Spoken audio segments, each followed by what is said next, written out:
BrewDog, the once rebellious force in UK craft beer, have officially been put up for sale.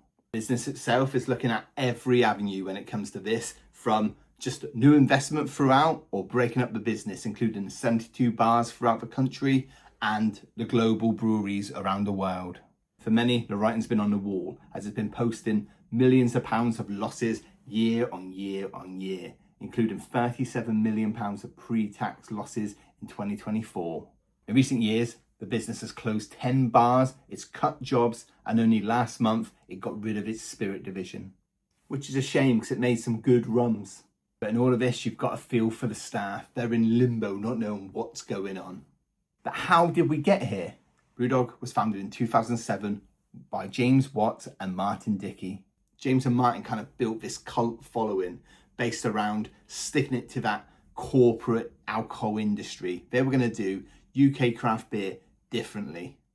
And this led to the Equity and Punk crowdfunding campaign, a successful crowdfunding campaign of small investors getting over 220,000 people to invest in this dream.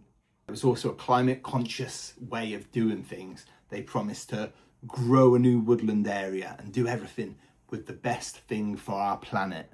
So where did it go wrong? Well, a couple of years back, there was an open letter signed by over 60 staff members of BrewDog saying that James Watt has created a toxic culture of inappropriate behaviour.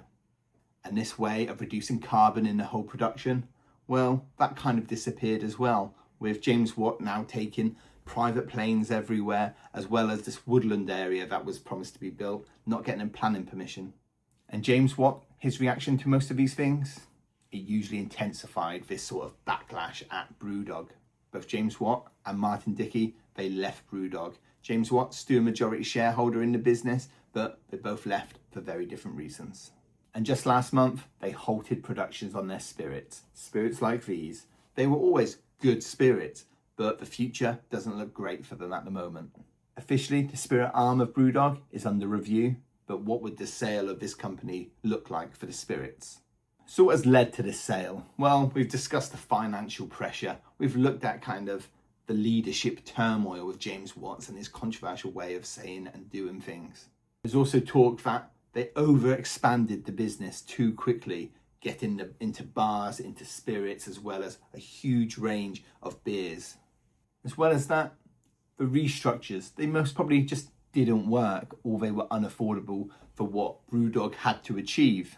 And if you want my opinion, it was down to reputational damage, as well as sort of this BrewDog fatigue. Yes, they led the way for this UK craft beer revolution, but then others started coming and doing it better and being less controversial.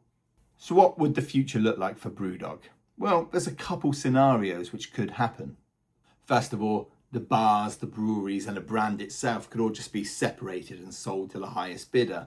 You know, there is a world where we could see Heineken owning BrewDog, which would be sad and kind of ironic due to its original messaging.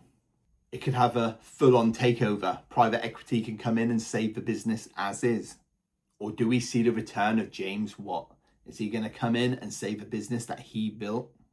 BrewDog, they insist that this is about securing its long-term future. But the question is, does it have a long-term future?